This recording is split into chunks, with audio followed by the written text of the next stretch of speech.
Movie की शुरुआत में बताया जाता है कि सेटासुरो जापान के कैलेंडर का पहला दिन होता है और ये लोग इस दिन की बहुत ज्यादा रिस्पेक्ट करते हैं और इसको मानते भी हैं। पर वहीं कुछ लोगों का कहना ये है कि इस दिन इवल स्पिरिट्स बाहर आती हैं और इंसानों को मार देती हैं। और तभी सीन को शिफ्ट कर दिया जाता है एक हॉस्पिटल पर, जहाँ पर एक औरत इधर से उधर भाग रही होती है और इस लेडी का नाम लास्ट्रे होता है। तब ये एक ऑपरेशन रूम में जाती है और डॉक्टर से पूछती है कि मेरा बेबी कहाँ है। वहाँ डॉक्टर इसे शांत होने के लिए बोलते हैं, पर इसे बहुत गुस्सा आ जाता है तो ये डॉक्टर पर ही हमला कर देती है और वहाँ जितने भी नर्स होती हैं उन्हें इंजर्ड करके वहाँ का डोर लॉक कर वहाँ से चली जाती है। और फिर वो न्यू बॉर्न सेशन में जाती है जहाँ पे न्यू बॉर्न बेबीज को रखा जाता है। वहाँ 2 नर्सें होती हैं, उन्हें भी ये बाहर निकाल देती है। उनमें से एक बच्चे को उठाकर ये कहती है कि ये मेरा बच्चा है, पर बाहर जो नर्स खड़ी होती है वो इसे मना करती है कि ये तुम्हारा बच्चा नहीं है। ये सुनकर इसे बहुत ज्यादा गुस्सा आ जाता है तो वो उस बच्चे को ही मार देती है और एक एक करके ये उन सभी बच्चों को मारने लगती है। तभी बाहर हॉस्पिटल की सिक्योरिटी आ जाती है और वो अंदर आके इसे शांत कराने की कोशिश करती है, पर ये शांत नहीं होती, बल्कि वहाँ कुछ ऐसे केमिकल्स रखे थे जिनसे ये वहाँ पर आग लगा लेती है और सुसाइड कर लेती है। और आज के दिन सेटासुरो की रात थी और फिर कहानी को आगे शिफ्ट कर दिया जाता है। यहाँ हम एक बायु नाम के राइटर से मिलते हैं, पर इसकी बुक्स की सेल बिल्कुल भी नहीं हो पा रही थी, जिस वजह से ये बहुत परेशान था। तो ये अपने अंकल से कुछ हेल्प लेने के लिए आया था और इसकी वाइफ का कुछ समय बाद बेबी भी होने वाला था, तो इसे एक घर चाहिए था। तो इसके अंकल इसे एक घर के बारे में बताते हैं जो कि सिटी से बाहर था। वो इसे इस घर की चाबी भी दे देते हैं और कहते हैं कि तुम्हें इसका रेंट देने की जरूरत नहीं है। और अगले ही दिन बायु अपनी वाइफ एडेंडा के साथ वहाँ शिफ्ट हो जाता है। वो अपना सारा सामान यहाँ पर सेटल कर लेते हैं और फिर वहाँ पर उन्हें अपने अंकल की एक एल्बम दिखती है जहाँ पे लास्ट्रे की भी फोटो होती है। लेकिन अगली सुबह बायु बहुत जल्दी काम पर चला जाता है क्योंकि उसकी कुछ मीटिंग थी और यही एडेंडा अपने घर पर बोर हो रही होती है, इसलिए वो मार्केट चली जाती है। मार्केट में उसे बहुत ज्यादा भीड़ दिखती है तो वो एक आंटी से पूछती है कि यहाँ इतनी भीड़ क्यों है। वो बताती है कि सेटासुरो की रात आने वाली है, इस वजह से लोग उसकी तैयारी कर रहे हैं, पर इसे सेटासुरो के बारे में कुछ भी नहीं पता होता। और फिर इसकी नजर एक बूढ़ी औरत पर जाती है जो कि इसे देख रही थी और फिर इसे कुछ भी अच्छा फील नहीं हो रहा होता, इसलिए ये अपने घर आ जाती है। घर आकर ये खाना बनाने की तैयारी कर रही थी तो ये नोटिस करती है कि चॉपर बोर्ड पर चाकू अपने आप सीधा खड़ा है और स्टोर रूम में से भी कुछ आवाजें आ रही होती हैं। ये स्टोर रूम में चेक करने जाती है, पीछे एक ब्लैक कलर का साया खड़ा था। और तब रात में इसका हस्बैंड घर आता है तो देखता है कि खून की कुछ बूंदें फर्श पर पड़ी हैं। वो उन खून की बूंदों को फॉलो करते हुए आगे जाता है। वो देखता है उसकी वाइफ एडेंडा को किसी ने मार दिया है, पर वो अभी मरी नहीं है। वो उसे पीछे देखने के लिए कहती है और जैसे ही वो पीछे देखती है तो वहाँ लास्ट्रे का भूत होता है। और तभी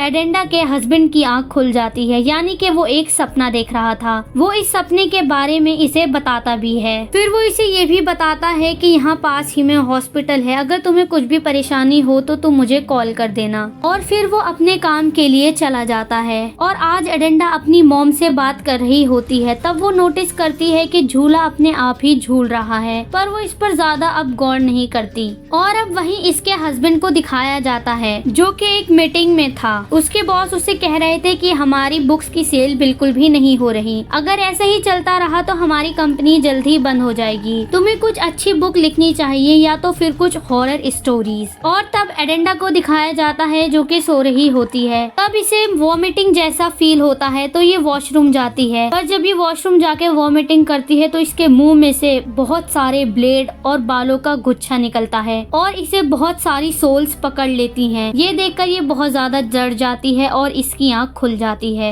यानी कि ये एक सपना देख रही थी, पर अब सच में इसके दर्द होने लगता है। तभी ये बायु को कॉल कर देती है। बायु घर आता है जल्दी से और इसे हॉस्पिटल ले जाता है और ये वही हॉस्पिटल होता है जिसमें लास्ट्रे ने सुसाइड कर ली थी। और फिर इसका हस्बैंड एडेंडा को हॉस्पिटल में एडमिट करके घर आ जाता है घर का सारा सामान पैक करने के लिए। और वहाँ एडेंडा को महसूस होता है कि इस हॉस्पिटल में कुछ तो अजीब है, क्योंकि वहाँ ये उसी नर्स को देखती है जो बेबी के सेक्शन में थी और उसी डॉक्टर को, और वो डॉक्टर अपना सर दीवार पर मार रहा होता है और उस कमरे में से चला जाता है। और तभी उस हॉस्पिटल की लाइट भी चली जाती जाती है। तब अडेंडा डॉक्टर्स को आवाज लगाने लगती है और बाहर जाकर देखती है। और वहीं अब उसका हस्बैंड सारा सामान लेकर वापस हॉस्पिटल आ रहा होता है। तो रास्ते में वो कुछ खाने के लिए रुकता है, तो वो उस दुकान वाले से पूछता है कि आखिर सब इतनी जल्दी घर क्यों चले गए आज। वो बताता है कि आज सेटासुरो की रात है, जिस वजह से सब घर चले गए। दुकान वाला उससे पूछता है कि आप इतनी देर तक बाहर क्या कर रहे हो। तब वो उसे बताता है कि आज मेरी वाइफ की डिलीवरी है, जिस वजह से मैं हॉस्पिटल जा रहा हूँ और मैंने उसे पास ही के हॉस्पिटल में एडमिट किया है। ये सुनकर दुकान वाला कहता है कि पास में तो कोई हॉस्पिटल है ही नहीं। ये सुनकर वो चौंक जाता है और जल्दी से हॉस्पिटल की तरफ जाता है। वो जाकर देखता है तो हॉस्पिटल सच में बिल्कुल कबाड़ बन चुका था। वो अपनी वाइफ एडेंडा को आवाज लगाता है, पर वो उसे कहीं नहीं दिख रही थी, बस उसकी आवाज उसे सुनाई दे रही थी, यानी कि वो अब सोल्स की दुनिया में फंस चुकी है। वहीं एडेंडा को उस हॉस्पिटल में बहुत अजीब अजीब चीजें दिखती हैं और फिर वो लास्ट्रे की इंसानी रूप से मिलती है, जहाँ पर लास्ट्रे का इंसानी रूप उस पर हमला कर देता है और तब एडेंडा नीचे गिर जाती है और उसका माइंड फ्लैशबैक में चला जाता है।